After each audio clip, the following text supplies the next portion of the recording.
तो हम लोगों को समझना पड़ेगा। केवल हम गा दिए, आप सुन लिए, हम कह दिए, आप हंस दिए, नेता या कोई भी हमारे बीच के समाज के रहने वाला, मार्गदर्शक देने वाला आपको समझाता है, समझे और घर जाकर भूल गए तो कोई काम नहीं करेगा। हमको आपको समझना पड़ेगा सबसे पहले। कब बाबा अंबेडकर साहब ने लिखा है, बाबा अंबेडकर साहब संविधान में बताए कि तुम्हारा हक है, तुम मांगो, नहीं मिलता है तो छीन लो, नहीं मिलता है तो छीन लो। तो आपको बाजू से नहीं छीनना है, ताकत से, तलवार से, बंदूक से नहीं छीनना है, कलम की ताकत से छीनना है। और वो कलम की ताकत तब आएगी जब आपके बच्चे शिक्षित होंगे, आपके बच्चे पढ़ लिख के IPS होंगे, PM बनेंगे, SP बनेंगे। तब जब आपको पावर मिलेगा तब आपको समझ में आएगा कि नहीं, मेरा अधिकार है, अधिकार छीनी जा सकती है।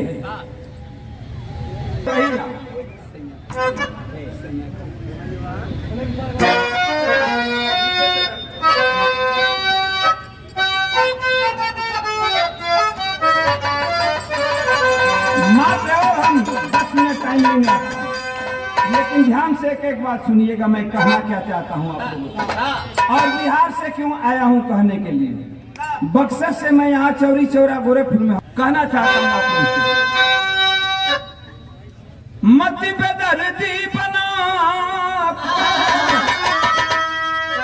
आए 15 के लोग 85 के लोगों से, 85 के लोग 15 के लोगों से कहते हैं।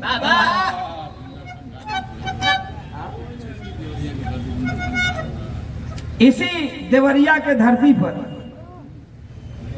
किसी के घर बुलडोजर से ढहाने का प्रयास किया जा रहा है, और कौन दोषी है, कौन निर्दोष है। मैं तो यहाँ की सरकार से कहना चाहता हूं कि उपद्रवी कोई हो तो कोई जात का नहीं होता है, चाहे किसी जात का हो, ब्राह्मण हो, ठाकुर हो, अहिर हो, उपद्रवियों को मत बकसिए, लेकिन जात के आधार पर जात देकर के काम मत करो। यही से हम कहिला, का कहिला कि मति बेदर्दी बना, मति उजाड़ा एकदम खांटी भोजपुरी साहित्य जो हमनी के बिहार में बोलल जाला। मति यूपी में ऊ भोजपुरी ना बोलल जाला, बोलल जाला ये जो भोजपुरी हर जगह चार कोष पर भाषा बदल जाला, कहानी बदल जाला। असली भोजपुरी भोजपुर जिला के है, असली भोजपुरी भोजपुर जिला के, जमुना जिला के हम हैं। का कहिला ए 15 के लोग मति बेदर्दी बना, मति उजाड़ा के, अरे ई बगीचा के कीमत न सस्ती हवे, खून दिहला के साहस न कैला ये बबुआ, जान दे के बसावत की बस्ती हवे।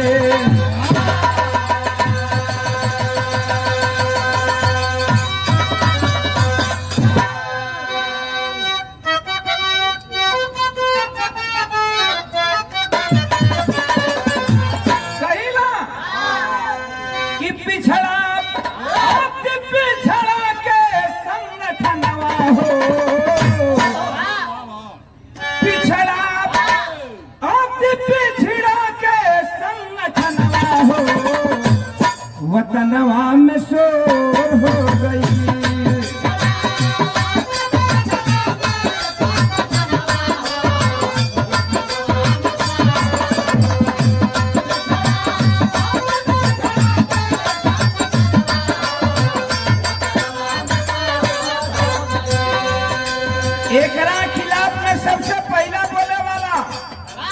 हमारा बिहार से पैदा भइल, बिहार से बोली उठल, केकर बोली उठल? मंडल आयोग सन 1979।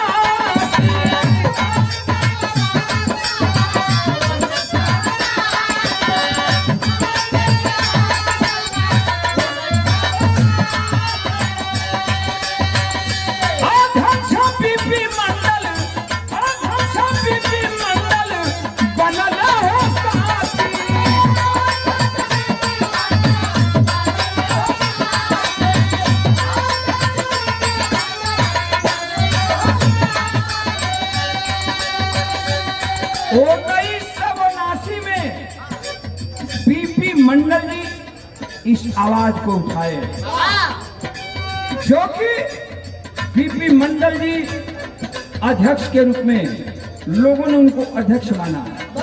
ऐसे लिखल गई मंडल आयोग सना 1979 अध्यक्ष बीपी मंडल बनल है साथी।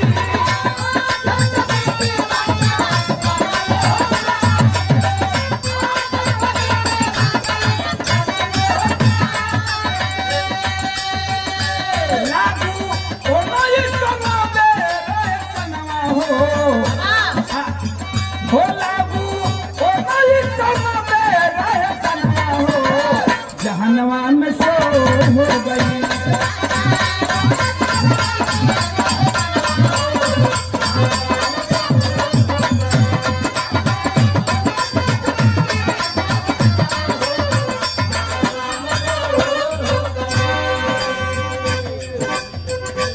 एक कानूबे का पुरस्कार सोनू कुमार भैया प्रजापति। बहुत बहुत आपके प्रणाम बा, मालिक सुखी रखे। इतने ना अब ज्यादा हम भाषण देव का देर हुई, आप लोगन के नुकसान हुई।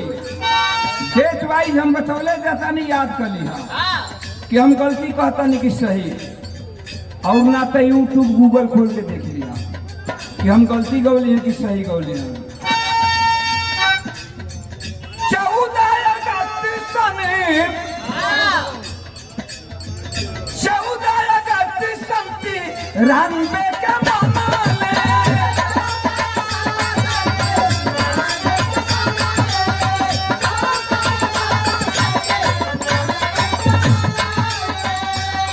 14 अगस्त 1993 ओबीसी के गठन भई और हुआ क्या? 14 अगस्त सन 93 का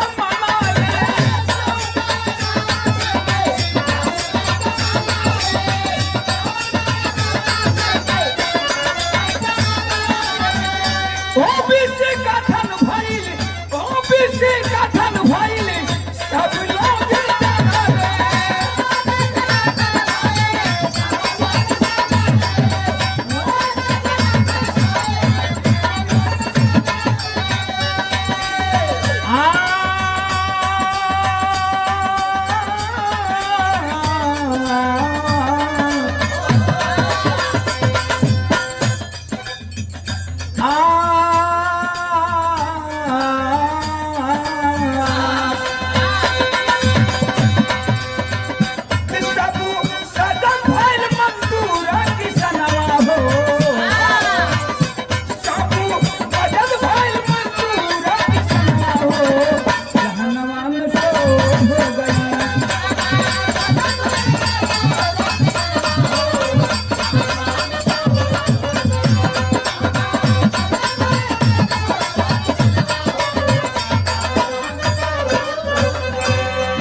ओबीसी के अध्यक्ष के भाई इहो जान ला लोग कि ओबीसी के अध्यक्ष भाई के काका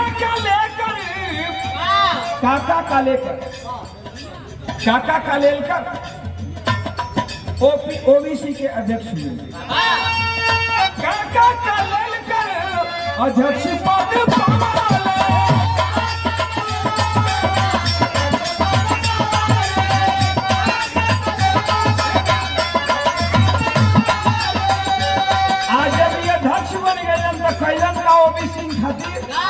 ओबीसी खातिर का कैलन काका कालेलकर 340 अनुच्छेद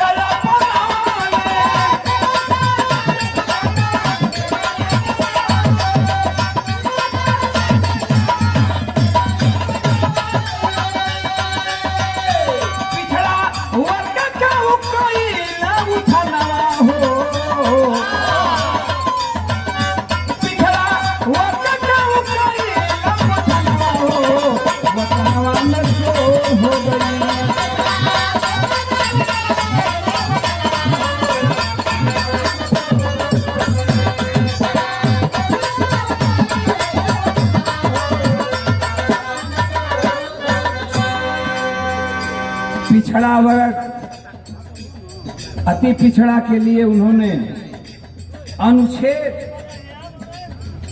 340 को अपनाए और लागू करवाए।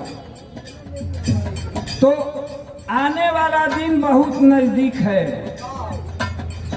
आवे वाला दिन दूर नहीं थे। हम और कुछ तो नहीं, लेकिन इतना जरूर कहना चाहते हैं कि आज जो केंद्र में सरकार बैठी है, केंद्र की सरकार है, उसके पास क्या है? न नौकरी है, न मजदूरों के लिए काम है। नौकरी भी चली गई, जो सरकारी नौकरियां थी उसे प्राइवेट किया जा रहा है। आज क्या है उस सरकार के पास? ईडी है, सीबीआई है, सीडी है।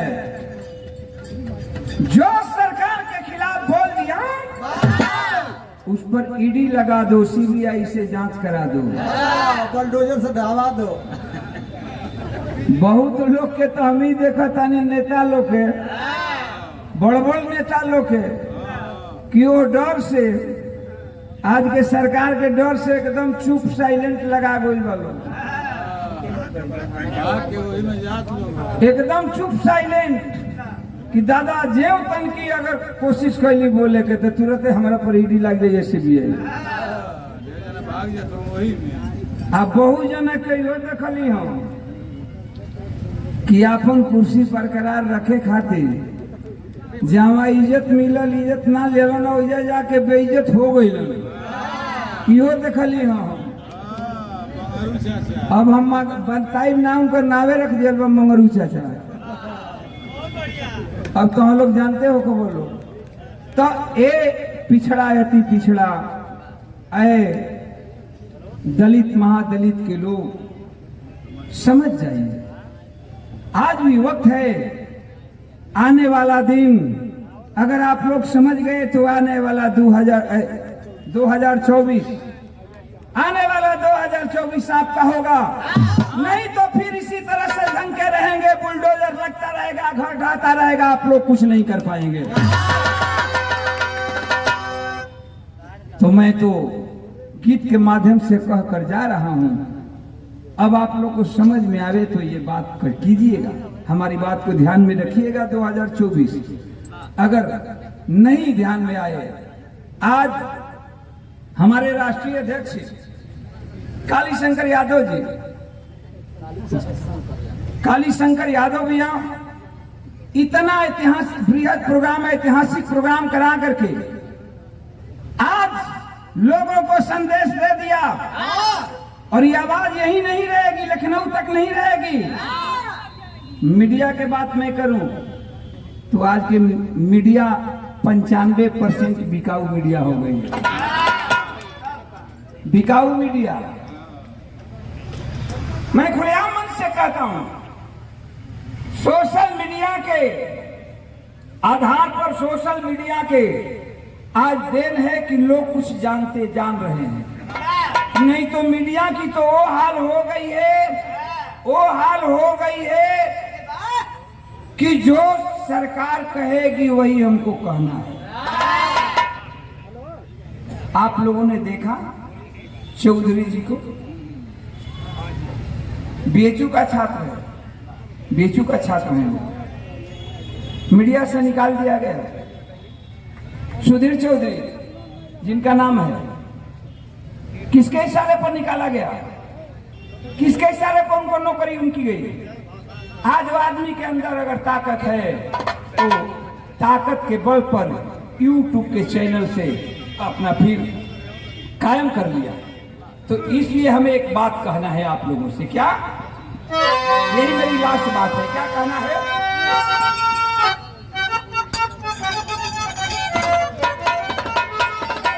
पुरुष सुना, अरे महिला पुरुष सुना, छात्र नौजवान,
जय भारत। धन्यवाद।